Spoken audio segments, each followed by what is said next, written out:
MSK Chari, what is your language, what is బరాబర్ మాట్లాడతాం. బోడా you are saying MSK Chari does not matter. End of the day నేను చెప్పిన message ఎవరికి పోవాలి? ఈ చదువుకున్న గాడిది కొడుకు ఓటేరు. నేను గ్రాంధికం మాట్లాడగలుగుతా, గుడ్ ఇంగ్లీష్ మాట్లాడగలుగుతా, హిందీ మాట్లాడగలుగుతా. What is the use? నేను చెప్పాలన్న మెసేజ్ ఒక సామాన్యుడికి, ఒక చదువుకోనోడికి వాళ్ళది చేరనప్పుడు నేను మార్పు ఎట్లా చేయగలుగుతా? కాబట్టి బరాబర్ మాట్లాడతాం. ఓకే, మంచి వాళ్ళని గౌరవిస్తాం. నువ్వు ఇండివిజువల్గా నాకు ఫోన్ చేయి, నేను ఒక్క బూత్ మాట్లాడతాడు.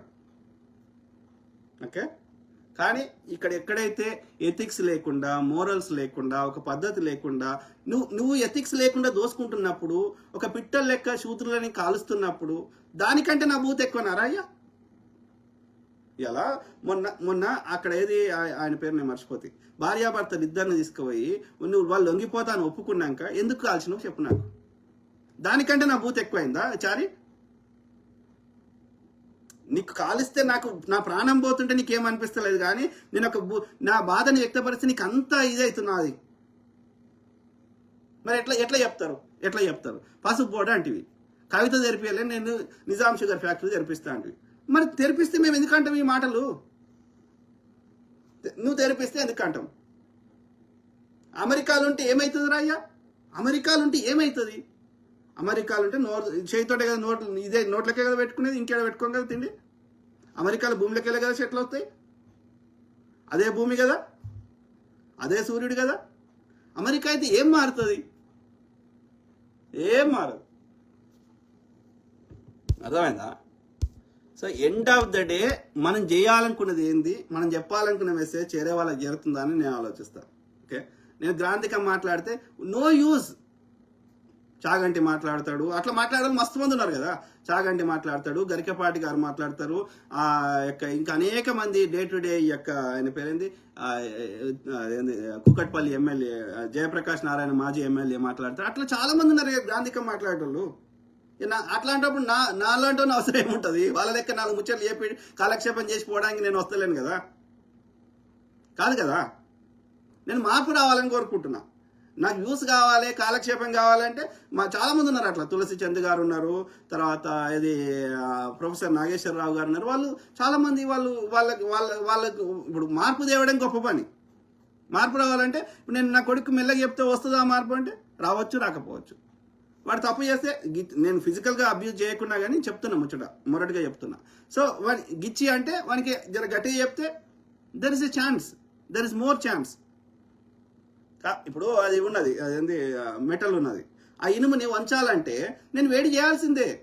నేను చల్లగా ఉన్నప్పుడే కొడతా, దాన్ని ఎందుకు వేడి చేస్తున్నావు, దానికి ఎందుకు నొప్పి పెడుతున్నావు, మెల్లగా కొట్టు, అది వచ్చే లేకపోతే రాదంటే ఎవరు నన్ను అడగండి, వేడి చేస్తేనే అది వంగుతుంది. సిమిలర్లీ నేను మార్పు కావాలన్నప్పుడు నీ ఆలోచన విధాన్ని మార్చాలంటే నేను జర కఠినంగా చెప్పాల్సి వస్తుంది. మెల్లగా చెప్తే మన ఎస్పెషల్లీ మన దేశంలో అయితే నేను గమనించింది, మెల్లగా చెప్తే ఎవ్వడు పట్టించుకోడు. జర గిచ్చినట్టు చెప్తేనే కొంచెమన్నా చలనం వస్తుంది. ఓకే, నేను చాలాసార్లు రిక్వెస్ట్ చేసిన, మీ కాళ్ళు మొక్కుతా అన్న, మీద దండం పెడతా అన్న, చెత్త ఏడబడతాడు వేయకుండా, ఏడబడతాడు వేయకుండా, ఒక ప్లాస్టిక్ సంచి తీసుకోవండి, ఆ ఏ చెత్త నా లేయ్యి ఇంటికి వెనక వారేయండి అని చెప్పిన. అది ఏం పెద్ద విషయమా? నేను ఇండియాకి వచ్చినాక నేను చేయకపోతే నన్ను తన్నులు పట్టుకోండి. చాలా చిన్న విషయం. నా దేశం మీద ప్రేమ, నా యొక్క నదుల మీద ప్రేమ, నా చెరువుల మీద ప్రేమ, నా పక్షుల మీద ప్రేమ, నా జంతువుల మీద ప్రేమ, నా గాలి మీద ప్రేమ, నా మీద నాకు ప్రేమ ఏమున్నది? అలా సంచిలో తీసుకుపోయేసి ఇంటికాడ వారెత్తే వాడు మున్సిపాలిటీ తీసుకోదరా అయిపోయా. అది పెద్ద విషయమా? వేరే దేశంలో చేస్తలేమట్లా. అలవాటు మార్చుకునేది లేదు. అప్పుడు ఏం చేయాలి? నేను ఎత్తిన కాలు మొక్కుతా అన్నకంటే ఇంకా అంతకంటే నేను ఏం చేయగలుగుతా? అప్పుడు కఠినంగా చెప్పాల్సి వస్తుంది, తిట్టాల్సి వస్తుంది, ఇంకోటి చేయాల్సి వస్తుంది. ఎట్లానే చేసి మార్పు కావాలి నాకు. యూనో ఎవరు రాజేష్ మాడు ఏమైంది బ్రదర్, మతహింస నిరోధక చట్టం తెస్తా అన్నాడు రేవంత్ రెడ్డి. కర్ణాటకలో తెచ్చారు. యూట్యూబర్లు కానీ సోషల్ మీడియా బత్తాయిలు కానీ అందరూ నోరు అదుపులో పెట్టుకున్నారు. తెలంగాణలో కూడా తెస్తే ఈ అడ్డంకులు తలనొప్పులు బాన్స్వాడలాగా సంఘటనలు యూట్యూబ్లో సోషల్ మీడియాలో పొద్దున్న లేస్తే ఈ బత్తాయిగాళ్ళు అగో అక్కడ ముస్లిమ్స్ ఇక్కడ ముస్లిమ్స్ చూడు అవన్నీ తొలగిపోతాయి ఆగిపోతాయి అని రేవంత్ రెడ్డి అభివృద్ధి అడ్డంగా ఉన్నాయి మతపరమైన అంశాలు ఎందుకు తొలగించలేకపోతున్నాడు, మతహింస నిరోధక చట్టం తెచ్చి దాని గురించి ఎందుకు ఎవరు అడగట్లేదు నాకైతే అర్థం కాదు. నేను లాస్ట్లో చెప్పిన బ్రదర్ మళ్ళీ చెప్తున్నా, రేవంత్ రెడ్డి గారికి ప్రజాముఖంగా ఈ యొక్క ఇందిరాగాంధీ గారు తీసుకున్న కఠిన నిర్ణయాల్లాగా మార్పు కావాలి అంటే కఠిన నిర్ణయాలు తీసుకోండి రేవంత్ రెడ్డి గారు. కేవలం సంక్షేమం చేస్తా అభివృద్ధి చేస్తా అంటే సరిపోదు. Policy making is also very important to bring permanent change, positive change in the society. అంటే సమాజంలో సమస్యలకు శాశ్వత పరిష్కారం కావాలి, వివక్ష పోవాలి, మార్పు జరగాలి. ఈ యొక్క మన యొక్క ఏమంటారు నిరంతరం చర్చ పనికొచ్చే విషయాల మీద ఉండాలి. ఈ కులం మతం చుట్టూ ఉండకూడదు, ఈ డిస్ట్రాక్షన్స్ ఉండకూడదు. అంటే కఠినమైన పాలసీస్ తేవాల్సిన అవసరం ఉంది, అది ఇంప్లిమెంట్ చేసే విధంగా. కాబట్టి దాని మీద ఫోకస్ చేయమని మళ్ళీ రిక్వెస్ట్ చేస్తున్నాం. ఓకే.